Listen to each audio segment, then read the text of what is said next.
Magandang araw po sa inyo lahat. Welcome po sa panibagong video natin dito sa Makapili TV.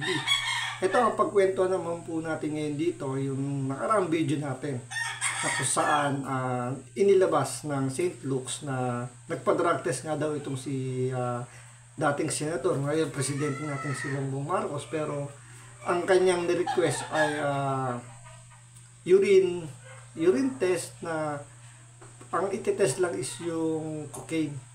So, base na rin doon sa napagkwento natin yung nakarang video ko na may posibilidad na may mga na panibagong issue na naman tungkol dyan sa drug test na yan. Kasi medyo nakakapagtaka na bakit cocaine lang yung tinest doon sa drug test at bakit urine.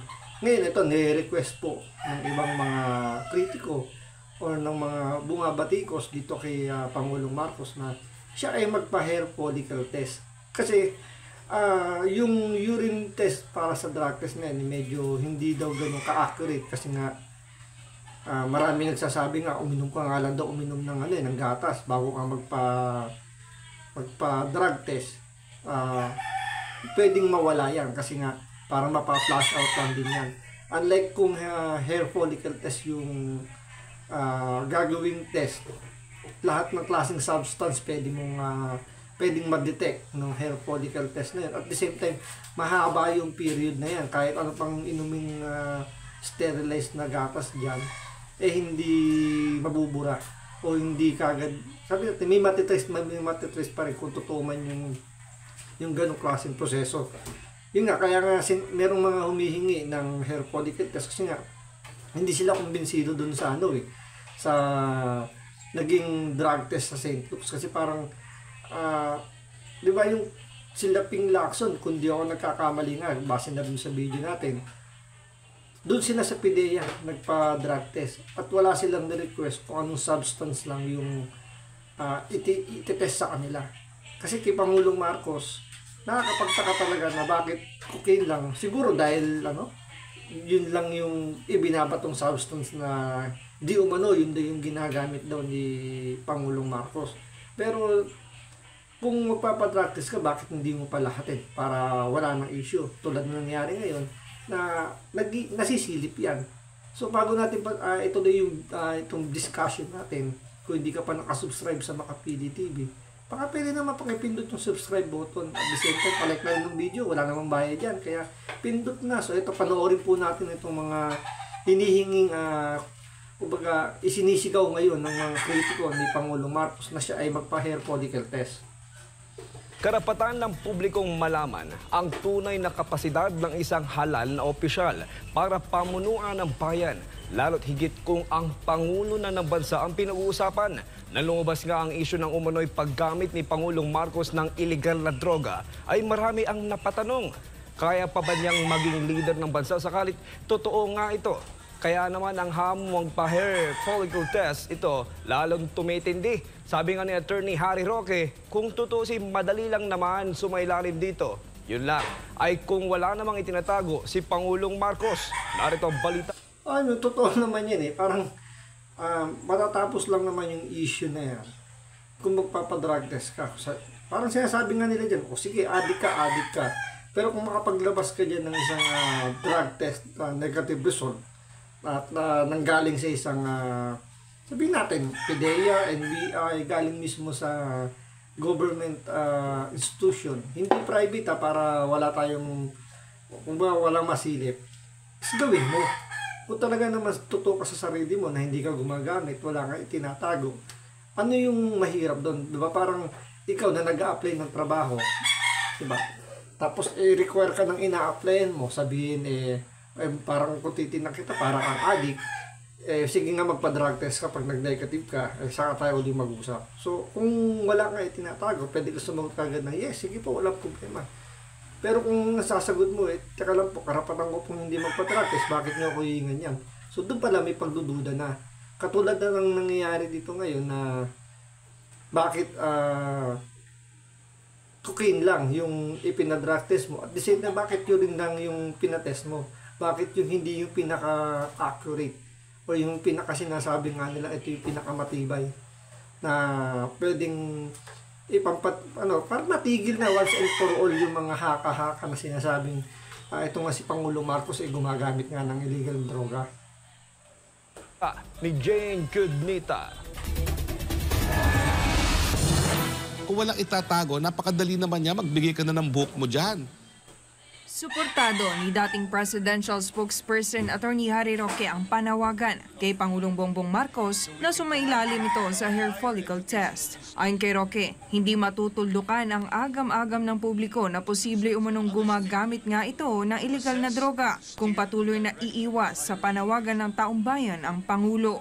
Kung matatandaan, nagsimula ang hamon na drug test kay Marcos Jr. matapos banggitin ni dating Pangulong Rodrigo Duterte sa isang rally sa Davao City na bangag ito.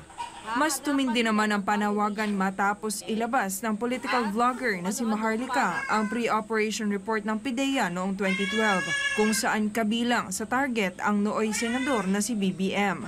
Ani Roque, karapatan ng publiko na malaman kung nasa matino itong pag-iisip sa paggawa ng desisyon lalo't pagdating sa pinag-aagawang teritoryo sa West Philippines. Yan kasi yung nakakatakot dito kay BBM. Kung totoo sabihin natin totoo, hindi naman natin kung totoo lang na siya gumagamit nga ng nagbabawal na droga, pwede makaapekto kasi yun sa kanyang desisyon, particular dito sa West Philippines. Kasi ito medyo mabigat na na pagdedesisyon niya kasi nga gera yung kakaharapin ng Pilipinas kapag nagkamali siya ng desisyon dito. Tandaan po ninyo, China po ang kalaban, kumbaga kompleto sa gamit, hindi katulad natin na talagang kulang na kulang pa. Hindi natin pwedeng ipagmalaki o hindi natin pwedeng gawing panakot o sabihin natin hindi natin pwedeng sabihin sa China na tayo ay tutulungan ng ibang bansa. So, pwedeng tablahin tayo kasi nga kailangan dumaan sa sa kongreso ng mga kanilang bansa kung talagang tutulungan tayo. So 50-50 yan, di ba? Kasi tingnan nyo na lang ngayon, ilang beses nang winater canon ng mga barko natin pero wala namang ginawang aksyon, particular itong Amerika, para tulungan yung Pilipinas. Kasi doon pa lang pwede nang hindi naman kailangan sumaklolo, pero pwede na sila magpakita ng presensya nila. Diba, lalo na't merong nangyayari balikatan exercises dyan sa may bandang Palawan at may mga EDCA site naman tayo dyan, pwede naman nila i-flex yung mga gamit nila. Hindi naman kailangan makipagdigma. Alam nyo yung mag-convoy lang sila o ipakita lang nila doon sa parte lang ng area kung saan nagkakaroon ng pambubomba ng tubig. Doon pa lang ipakita lang nila na andyan yung suporta ng Amerika. Medyo malaking boost na sa sa Pilipinas, pero ang nangyayari kasi walang nangyayaring ganun na parang presensya man lang na sabihin nandito lang kami. Kaya malaki yung magiging yung sa decision making ni Pangulong Marcos sa West Philippines. Malaking problema yan kung talagang magkamali siya ng kanyang desisyon. Kaya dapat talaga yung malaman natin kung talagang nasa tamang pag-iisip nga yung ating Pangulo, kung talagang naaayon ba na yung kanyang mga desisyon sa ikabubuti ng Pilipinas. Yun lang po talaga ang makakapagresolba ng issue nito sa whether or not siya ay gumagamit ng pinagbabawal na gamot. Pero for the record, he has never denied it. Ang mga resulta niya, ang mga sagot niya sa mga paratang, I will not dignify that with a response. Pangalawa, there has never been a denial. Totoo yung sinabi ni Harry Roque rito. Never nag-deny si BBM na siya ay gumagamit ng ipinagbabawal na droga.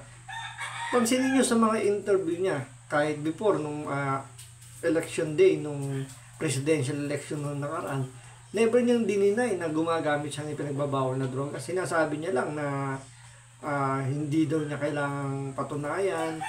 Basta wala siyang denial or wala siyang confirmation doon sa mga binabatikos sa kanya. Kaya medyo nakakapagtaka or nakaka-intriga rin kung talagang gumagamit ba o hindi ito si Pangulong Marcos, kasi nga never niya dininay, di ba? There has never been an admission. Bakit ganon? Sa panahon nga na mga desisyon niya ay po pwedeng magdulot ng gera at kamatayan sa mga Pilipino. You owe it to us, Mr. President, when you agreed to be our president, nabigyan mo kami ng impormasyon para na mamalaman namin na nasa tama kang pag-iisip sa paggagawa ng inyong mga desisyon. Dagdag pa ni Roque, matindi ang akusasyon ng paggamit umano ni Marcos Jr. ng cocaine, lalo't nasa kamay nito bilang chief architect ng foreign policy ng bansa ang buhay ng mga Pilipino. Sa huli, hirit ni Roque kay BBM. Wala namang mawawala kung mag-hair follicle test eh. Ito si Jane Codnita, inyong Wala namang mawawala naman talaga kay BBM kung sakaling magpa-drug test siya. Tsaka yung nga sinasabi nga nila na malaking epekto talaga sa atin yan dahil nga siya yung ating chief architect sa foreign policy. Walang pinagkaiba yan sa pagmamaneho ng isang bus, ang pampublikong bus, diba, na ipagkakatiwala mo ba yung buhay mo sa pagsakay ng bus na yan kung yung driver mo gumagamit ng illegal na droga. Diba? Siyempre hindi ka kampante, pwede ka mapahamak at malaki talaga yung posibilidad na mapapahamak ka. Katulad na lang dito sa issue ng West Philippine Sea. Kapag nagkamali dyan si BBM ng kanyang desisyon, sigurado malaking kapahamakan yung sasalubungin, yung kakaharapin ng Pilipinas, particular, lalo na yung mga mahihirap nating kababayan. Kasi yung mga mayayaman, mabilis lang yan lumipad ng ibang bansa. Pag na silang safety na sila ron, may pera sila eh. Pwede silang makapag-adjust kagad doon. Paano yung mga mahihirap? Baka nga gamitin pa tayo mga mahihirap para dumaban sa gera. So, paano naman yung mga pamilya natin? Pero isipin nyo, paano naman yung mga sundalo na sila yung magiging frontliner muna dyan, sigurado. May mga pamilya rin yan na may iwanan kung sakaling matuloy. Huwag naman sana yung gera. Kaya magiging malaking